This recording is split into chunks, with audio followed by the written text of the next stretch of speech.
just na mbu chenata no woman is egwa kwamu pie mantem ne atoy mantem so kwato wo de na mu amane boni nyina no yerebe somo ewo kase yi mu sanso so na enne ya manyeku akase mienu wo man Ghana hanum kire NPP any NDC manyeku roma kabo wanne wo mo kire se nyame bu a hwebe enkopim se da ya wode chenada ebe duru hono de wo mo de wo mo to aboni nyina ebeba ne nkokura bom nanso sa manyeku akase mienu kire se nkra ha ya ana obi a butu wo mo nko ba bia ye de mu nkyerechemu so nyina ebebrew na anwumrei na ekuo bi a wo mo hya ban asem kire NGOs any CSOs wo maka bo mo kire se na Selectoral Commission dwadi a wo mu die na wo mo ye madwe se ko wo ni kwotwa wisi hwene santam tia ekodi abato na chi se be wo mo so betime nyamu ahwe na muama na boni na beba no asense de krata beti wo mo kwa hwe bi kire accreditation no wo mo kire se wo mo bo Electoral Commission ya ba aise se bi openye wo yin from abone no wo yin ani ato nchen one person with sa akrashen so de krata no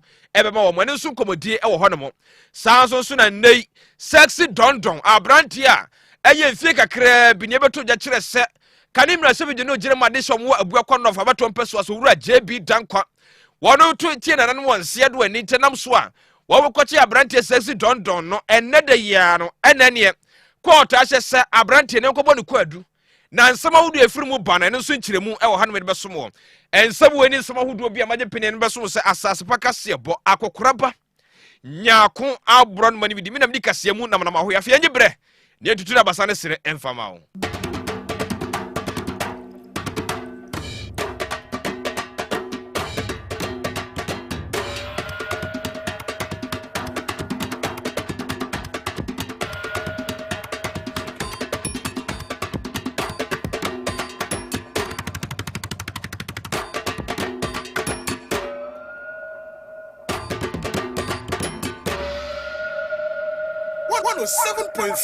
Asaasepa no ebusuya Asaasepa kase no yen hyase sei na yen fama wo abatwo twene ye bomu a no kra na dikan Pisamre ya kwa pimbronya bosome da to sunsun a Ghana de hyebe konnakam di kokromoti akoto aba no ba bia benya wabato nsem nyina afri e ya Asaasepa 107.3 de fretifi apoye anafo eni atoye yebe komanta mahudom mensina hudom yebe bowra amayoko ahudom na yede abato ho nsem abrew ye ne wona waben e wa abato mu wo mo wo ani suade hunu wa abato mu ene wona eba abakosem brofo kasem ye friend history e wa amayosem mu ye ne won betena se ye bedi nkomo ye ne bambofo so bedi nkomo na yahwe kwan pa abato ye betimi awi asundwie ya two reporters agu monten so enti yede okode ani yede befa bibia na yede abrew radio so Monten so amansan tintan so abatwo twene ye bomu a no kra na dikan Asaasepa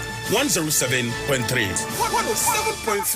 Asaasepa no ebusuya fe de yenye bre na Asaasepa kase yen baako se KG1 fo mo no mato kanko no mo kwaje ne ye hyase de free Electoral Commission fo akache na no ene beto ja kire se enna no dwode atwa mu no Electoral Commission ni hyegu akwam se betima boa ema wonu a eda memene de animu ana ne wo hyese Ghana fo no mo di ifedwum botwe one quarter region ene ya toy mantem western region samantem yenu wen enam so a wo chese wantimi anto abani bi ni nan san kyeremu a Electoral Commission panfo ne babo enten kyerese sabato nkrata na no nkomo bone hankankorwa ede kwasa pie mantem ni mpo na toy mantem no wo koduru ho no mo na kyese nkrata no e kamia yese kreduo no mo de ato ano no eho atokyima kakra eho abubu kakra ye ni ntom kyese sere be abato betima akọ fine na afọ bia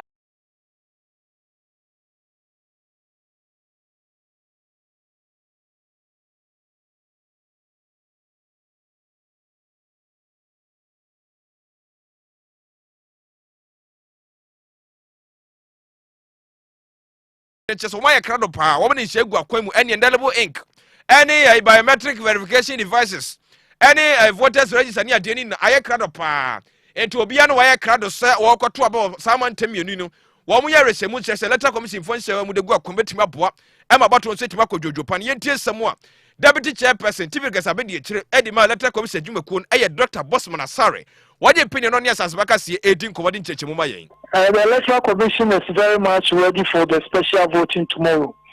As we speak now, all the materials that are required for the elections have been dispatched to the two regions. That's the Western region and the Eastern region. So we do expect that all those who are special voters in these two regions, regardless of 3 centers, and in the Western region we have 17 centers. So we expect all registered voters go there in their numbers to go and vote. Because if you're a special voter and you don't go there tomorrow to go and vote, you will not be able to vote on December 7th. So we expect that they will take advantage of this. The officers are committed to the integrity of the process. And in that meeting, the main conclusion was about integrity, ensuring that the elections will be very fair, free, transparent, embedded in a lot of integrity.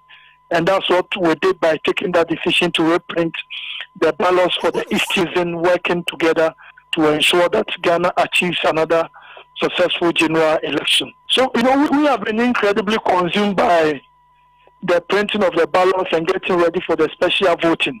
And so we've allowed those who are in charge to continue with their investigations. And as you may be aware, once everything is early, although we are yet to put out the figures in terms of turnout, but we shouldn't forget that those who voted on Monday, including those who are voting tomorrow, they're only a fraction.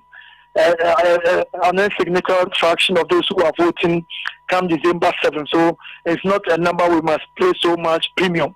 But initially, we know well for us an institution, and we are expecting that come Saturday, the people will go out there in their numbers. We are expecting over 18,600,000 people to cast their ballots for president and also for 276 parliamentarians. So we expect that people will go out there in their numbers. 7.3. Asaasepa no. When aye tibreke sabi de kire edema aye abato adwumakuo no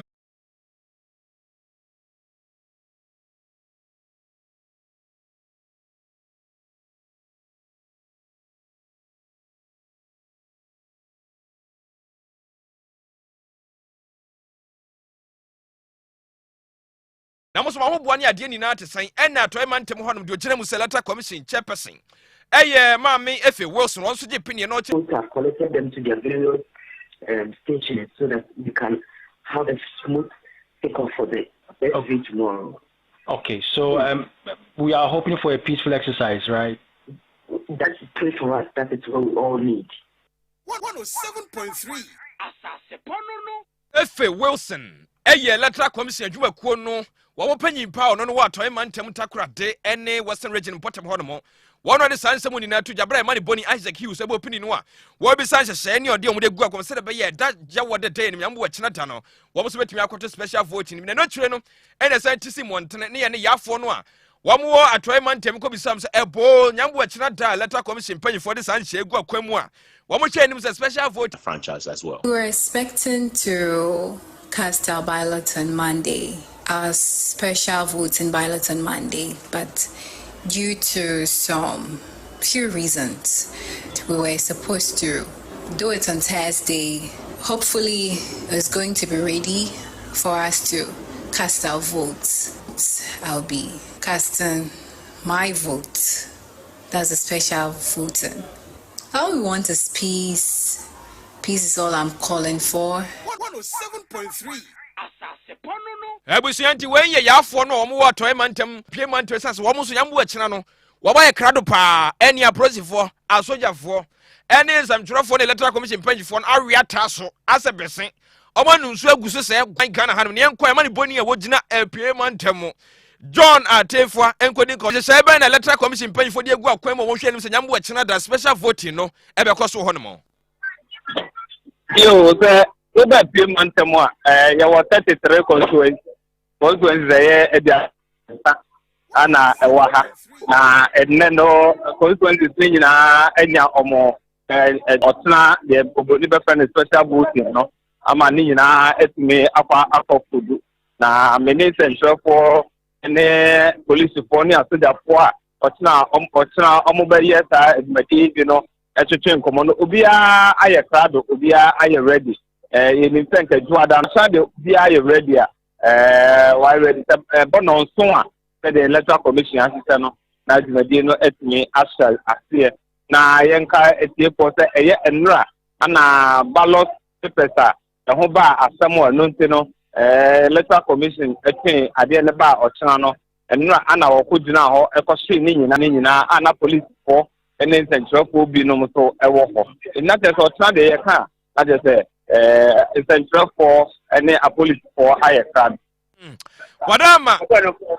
Oni a wɔn bɛto aba no nso no wɔn ho keka te sɛn sɛdeɛ ɛteɛ no wɔn kɔto a wɔn ayɛ kyɛ wɔn bɛto no bum bum bum anaasɛ bebree na no ne bi mo kasa no obia ayɛ krado obia ayɛ krado obia ayɛ ready sɛ ɔtena no ɔkɔto ɛnyɛ sɛ bi a ɛna yɛ nto ɔtena yɛ bɛto dabi obia ayɛ krado sɛ ɔtena ɔmo kɔto aba John yɛbɛgya wo na afi wakɔkɔdi mu ntintima sɛ ɛbɛyɛ duru saa brɛ no a mantam John Atefua ne nka ne ɛte wɔkyɛ sɛ sia me no kasa de electoral commission panyimfoɔ de abato nkrata ne nyinaa akɔ pie mu ɛwɔ pie mu antam anti no wɔn hwɛ anim sɛ nyambo ɛkyena dan ɛbɔ no nso ko anɔpa no wɔn nyinaa bɛto santere wɔn logologo lai akɔ gyina daka mu akɔto aba no bum bum bum bum pa etimi aboa ma Ghana nso etimi tumpɔn ɛdina afɔ wɔn ne Ghana fo nia na afɔ wɔn ne Ghana fo nia bɛdi nkɔmɔ akyerɛ wɔn sɛ abaya yɛ kɔto yi ɛho bɛnyinya sɛ obiara bɛtimi ahwɛ nnwuma pa wodo MPP abaya timi ayɛ na yɛahwɛ so akɔto aba no bum bum bum na ma wɔn.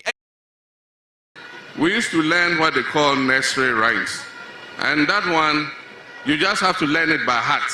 Even when you are sleeping, you should be able to repeat it. So if you remember, ba, ba, black sheep, have you any wool?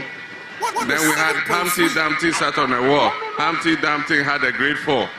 Those nursery rhymes. Simple questions on the economy, that's all. Simple questions that Ghanaians want you to answer. You go and respond with, how many compost plants did you build? How many this did you build? That is not what the issue is in Ghana today. And when you John Dramani Kwame Mahama, Dr. Mahmoud Bamia say, what he? Oh, he. And John Dramani Kwame Mahama coming in Penny. What to try young Pierre be any mouse say? Now also some men I walk off and will say, Asaasepaka se munya pini na munti ensa me be kaisan se da bia da John Dramani Kwame Mahama ogina simpie so de yezu eyeza saa won ka hwe obem se nsam no eyehurodo radan da memene da bedu a papa no ahwe no space no wo be hye bia ka ho e mere ni mo yetuntum ye de nsam a Dr. Mahmoud Bamia won so ka ho the ease of living in those countries is lower than ours. For them, if you want to, you don't need to have the cash to fully pay for it. They have what they call a credit system. Everybody has a credit score. And that allows you to get credit for a TV, for a computer, for a car, for a house, and then you pay small president with the new vision, new ideas, new solutions. Very simple.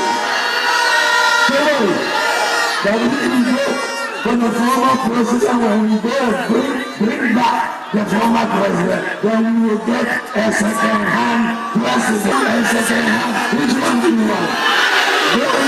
A second-hand. Which one do you want?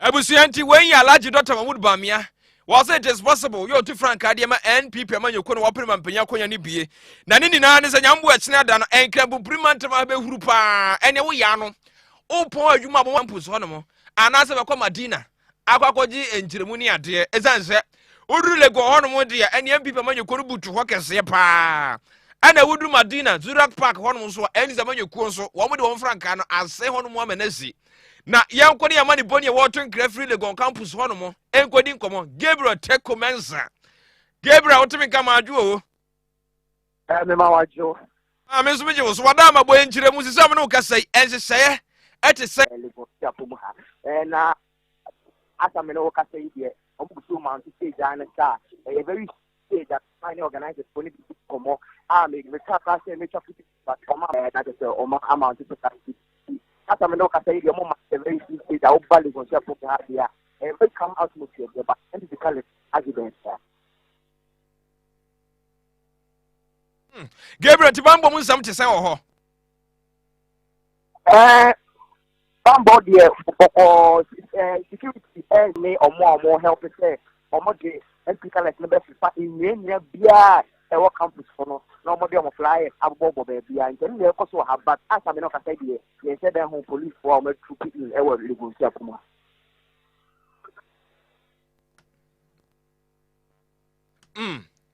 Gabriel yebada se pa no ma ne bo wa nsa ya ono no woko gina mu e wo legon siapon ni mu ya wode emu nkyeremu ni ade ni na atimi abrɛ ne yenkwa homa no so bi ne twetwefo panya be di akire Edima NDC amanyekuo no yowura Mustafa Gbande enkoni ko mkyere se enseseye etese nyambo echenata Al Madina Zurak Pakistan se yenya ntiye se from V3 on to V koni ko muso temika ma dwoba Asasepa kase so. Hello.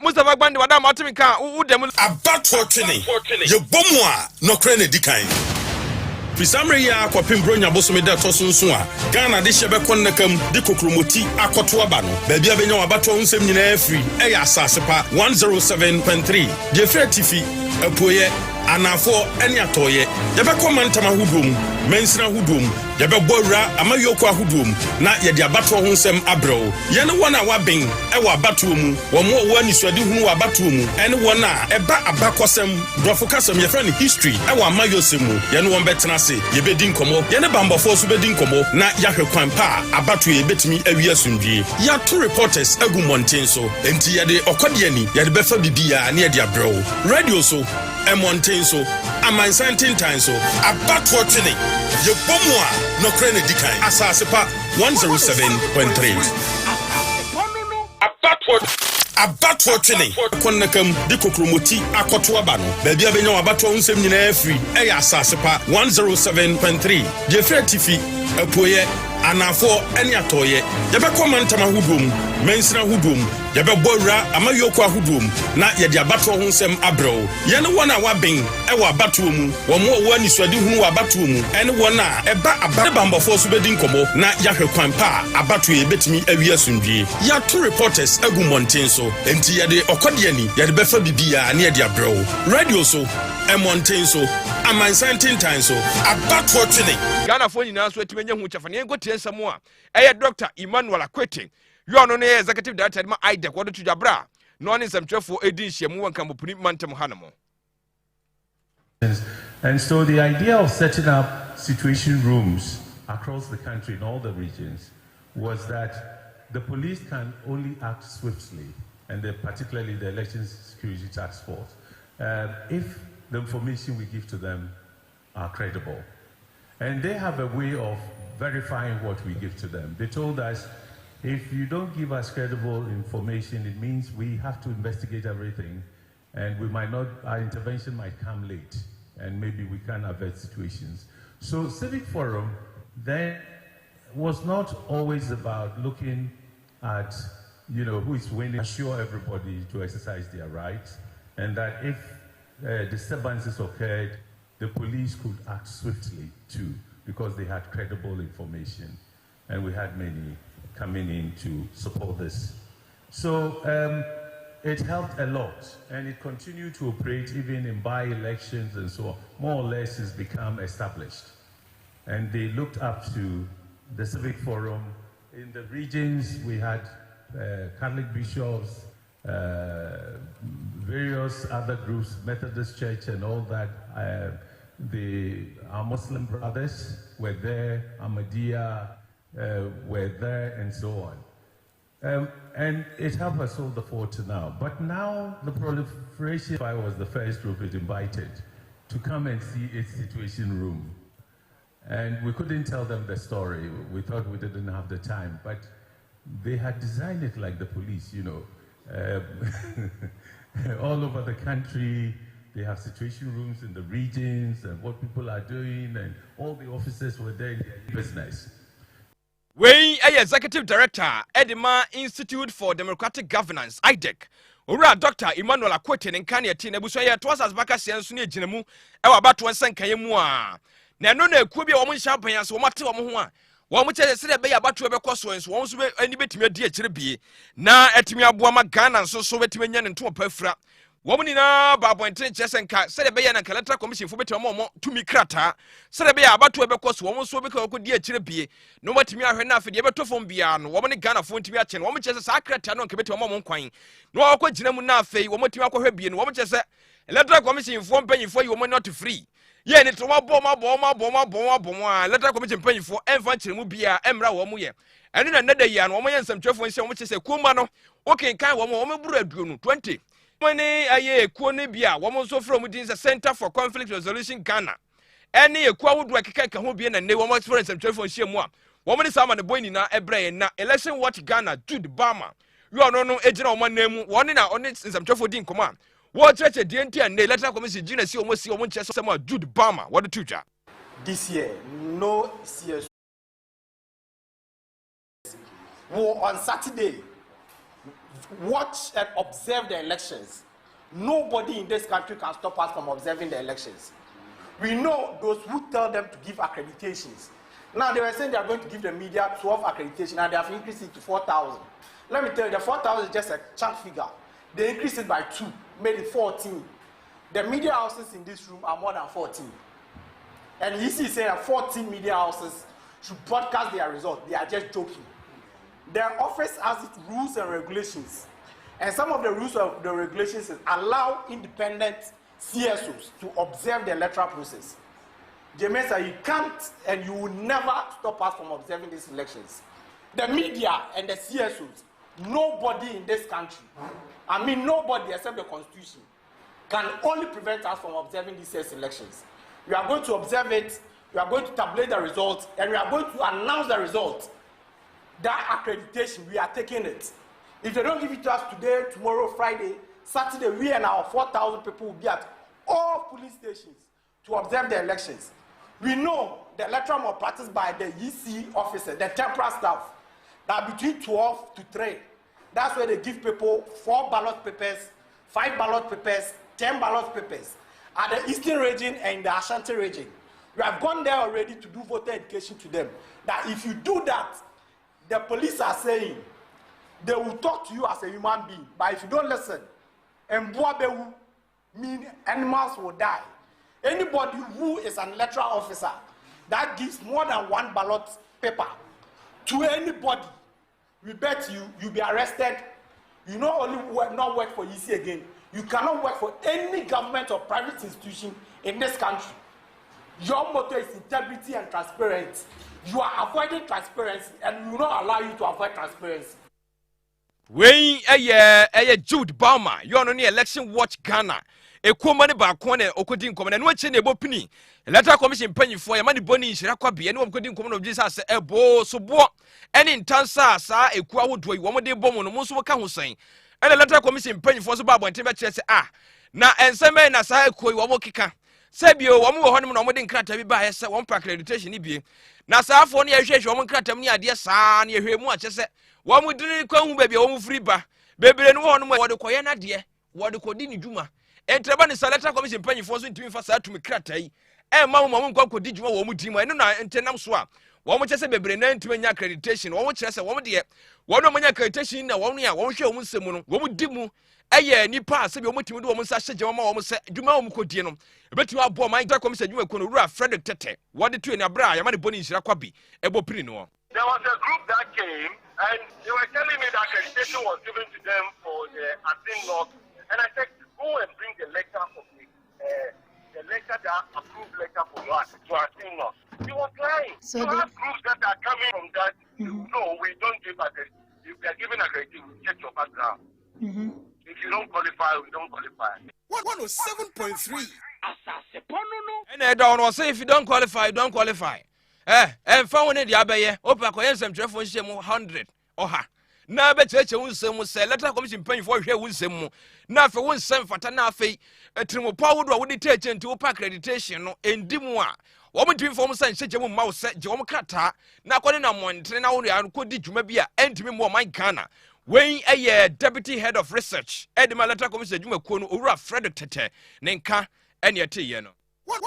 Can him receive you know Jeremiah Dishon a broken of about 20 pesos, Ura, a JB Dankwa. You are no amount for being quarter share so woman Dino, a young Pamu and Witch and what in an one zero.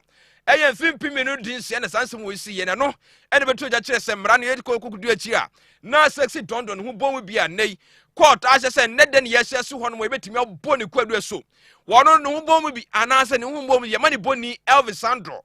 One who could Jiremu or my Ghana assembly body munchimuni a brain. Elvis Nyab Sasefa from Kakaka crass and a bunchrimu. Abakrabasem Yenimino, my sexy Don KC 80 moved from 2016 prosecution say bibia kyerɛ sɛ ɔno ɛna di bɔne no na ɔmo hwɛ mu a 1 there was a cause of death 2 the cause of death was harmful that was illegal esan say enka self defense enka no beji hatu but you know entokobia amem ena ema we epipie it is some no kase ususu dua kyerɛ sɛ sexy dondon ye gya no so onkodi onfa no honkodi sisiano the abani say judge no otna case as your friend Lydia or say mafo or there should be a retrial into what journey to 20th of January next month. That is 2025. Into not the ABP money say yes, somebody share a year the whole trial on this ebium. When you Lydia or say mafo Me pachuan. Elvis, you better say pa. Okay. It is our shot. It is our shot. A year, Siciano, a chance, a year, the jurors need decided on no. The court is not too much comfortable with it because it should be a 5-2 majority, but this is a 4-3 majority, so it calls for a retrial. Small council, you better say pa no money why?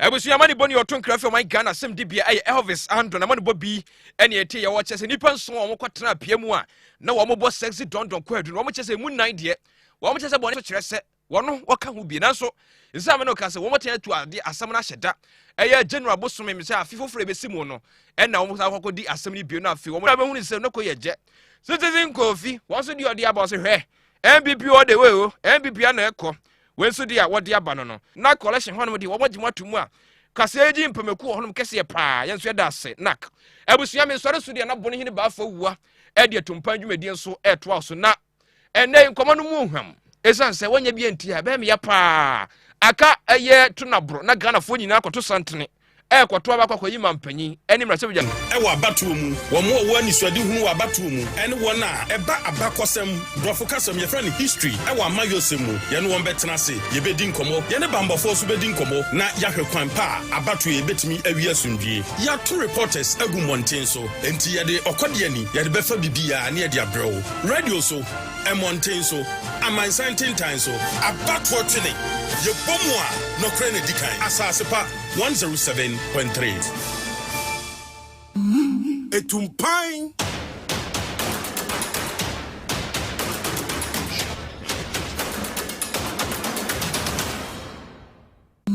Chenia kasa ATUMPAN ATUMPAN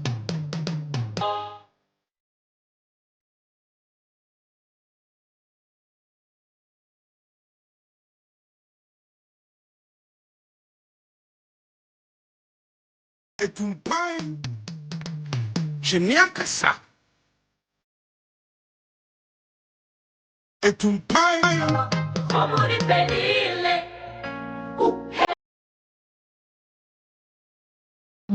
Chenia kasa ATUMPAN ATUMPAN Chenia kasa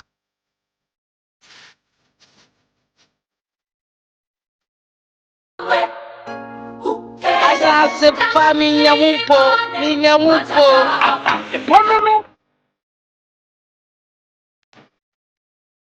Asasepa minyamumpo Asasepa nono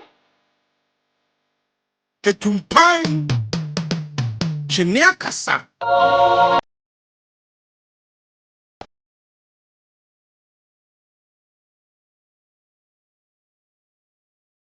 ATUMPAN Chenia kasa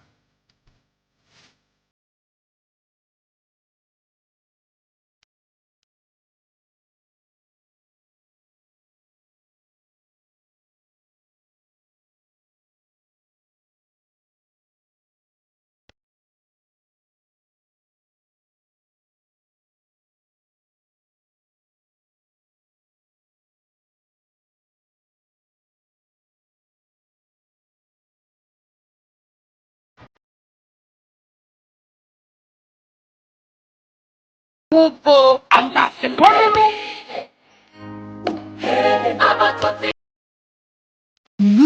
Etumpan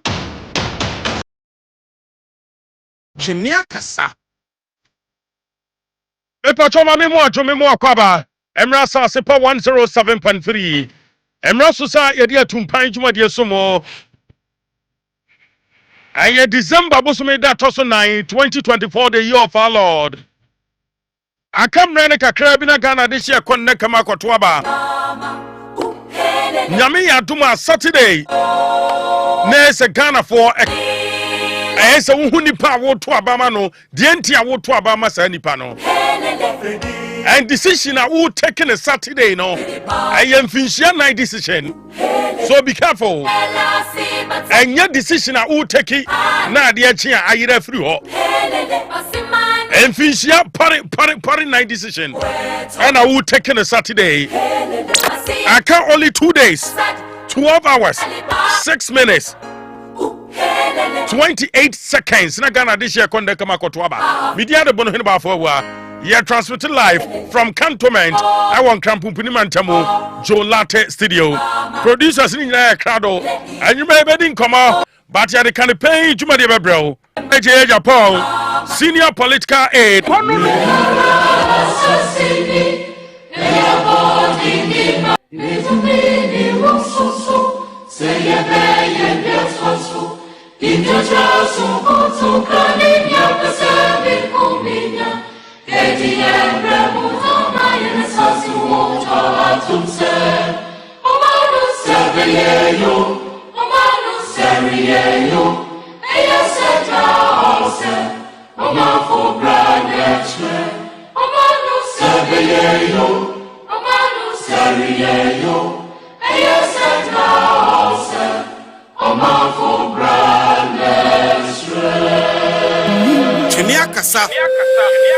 Etumpan. Right, mami mu ajo me mu akwa Amra Asaasepa 107.3. Emra so sa ye de kan pen dwumadie bro eno achi no obanyi kwabere je Japan betena se ono ne panyin a ye no 18 komo ene anwumre appropriate time ye ba activity lines no wo be join here 057 777 1073 057 777 1073 Facebook live Asaasepa 107.3 midi at the Bonohene bar for 103 will Cape Coast in the central region. Yankee FM 95.9 Sampa German not in the Bono region. A Honyanano Ote Yanka. And because we command your evening nature so my Ghana Fenina. Decision now will take no Nippani she say ya what they brown she say no better now so I'm finishing 4 years. Timi patrol ya Ghana near Mesro. I need your coin so Okwa Fantamemu German not border town. Was it Jenny Abotreta, me patron, Ghana for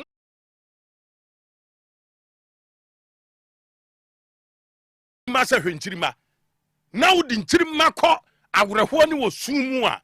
What's some catcher and saying some American Yasubio? Etumpan. And this is a political party. Or Mutina Kunyaswa, or minor, Yakoyachi, young progress. And Rankos and War, unless they be unpacking kind. Now person betia se now why you want to say send your NDC at the giant crab once a year NDC me NDC ni no one beto aba ma no sad ye na say we ready free what to him and I don't know can you say it shouldn't be NDC again, it shouldn't be MPP again, it shouldn't be wako 8 years yama NDC for 8 years, it should yen 12 projects and so na unya amayoku ampanyifo ne anim difo ewom professors ewom doctors ewom omo asabe manu da sumna so omo kosku omo adwene nya na ne ya yen kosku owo party den ne adwene be professors ne doctors ne wan disi mu no omo adwene nya die enti enya whole doctor tone edu wanya ni paketoa mani bie na no advice say ana kira ne nto aso si enya obi obeba na wo taxpayer wo sika no a watwia no project ne dia start no ye betimi dia wie na betimi benefit project which is agenda 111 MPP aba say we see hospitals ama no ye betimi ahwe o maami because o maami deserve better na sa agenda 111 we wo betra ho ama Dr. Tony Edunom Asiedun Ketianom John Dramani Mahama nom asia betra akonwa so abeka sa project no ye ntoa so bio agenda 111 enka ho ye ko start different project because different double housing me pato ya Asantini a tie nkomo na me no wudi no MPP ahoden kase pa in Ashanti region Asantefo na esa mo sare na mo kire NDC aban sa da bi mo nwene ye ho Jenia kasa because mo leader ka kire en say sabe ye the gold shisha ha kura mo de ye be bi anya mo fe wo so ye mpewo etumpan wamfa bu amamu a musomamu mfa bu ma no na untimi nya honhom wo so de tap bi kra ne nam na nsan ya social media me sa no ma ne ya me pese be de akire ba ma hu se tap bi ne nam social media sama ha ma se Asantefo e wo short memory Jenia kasa na bibi a ye no kra wo ya te wo ya Asantini ma John Mahama hu se sa Asanteman nya man ni se ye free won tua kaprede abre na nkure ko school free wamra no betwa free senior school mu ene ye pa na amen trans ye bedin komo aban kwam na je Japan e wo ha me na ni din komo sesi a appropriate time about 50 lines. Good evening. What you want bold solution for the future.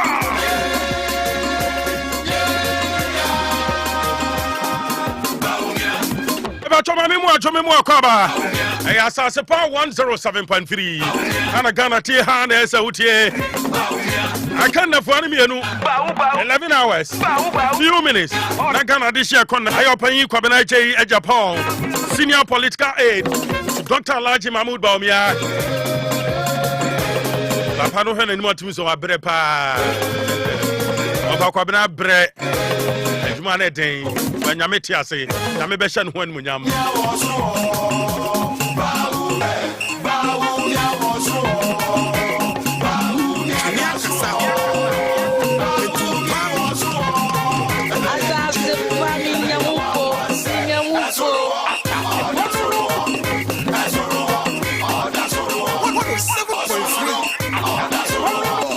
It's Dr. Ray on the beat.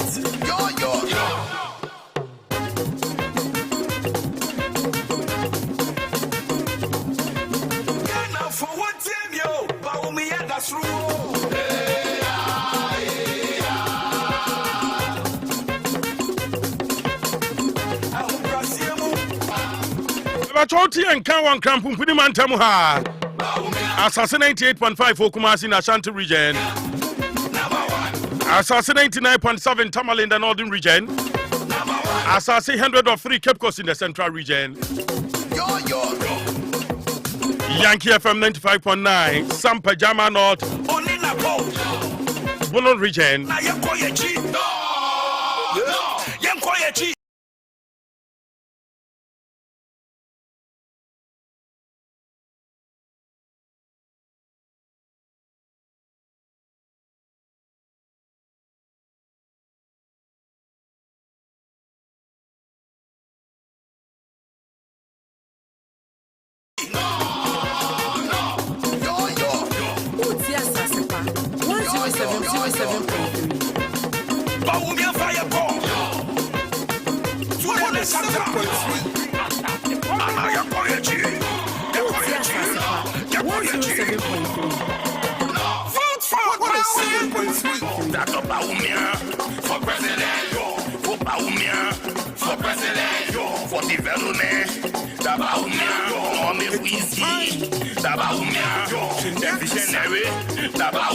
Everything is possible.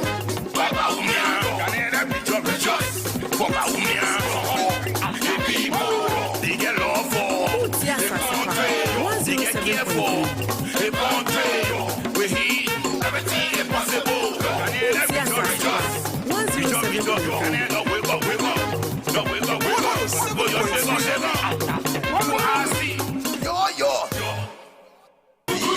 That MVP for that MVP for all. Hey, that's for all.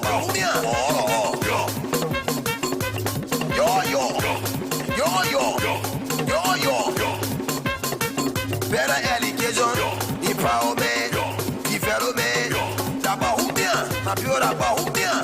right, my mean so say na memo akwa bamra Asaasepa 107.3. Yedi adwuma de wan krampumpuni mantamu cantonment Jolate Studio. Asase 98.5 for Kumasi na Ashanti region. Eho oti enka ene enumre. Asase 99.7 Tamale in the northern region. Asase 100.3 Cape Coast in the central region. Yankee FM 95.9 Sampa Jamant North. Eho baby a minim say wapa adwuma na de ho. Campaign way has been very tough. But okay. We show Juma Pa, the Juma Ding, Dr. Baumia, or Tuno since a time you selected on November 4th. The main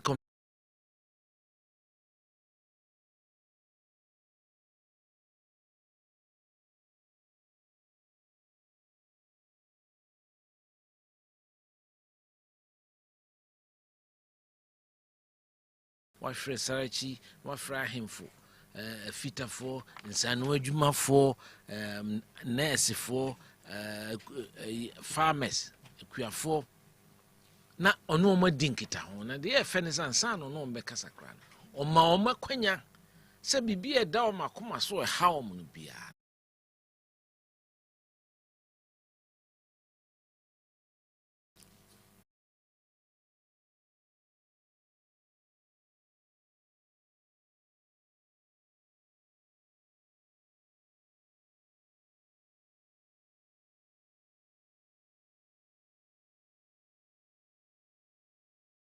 sisi o fefefe ne birthday otimi kwatra no ne nkola e didi o nipa mabo odwe nipa ho ena ne 8 years ya why vice president ye koi na oti adansidi ankrofo difa na ono kra bi o a dodo na ya na ne refi because say wo de wo boa nipa wa hwe a wo de won kai o nipa na wo boa no no di wo mo afọ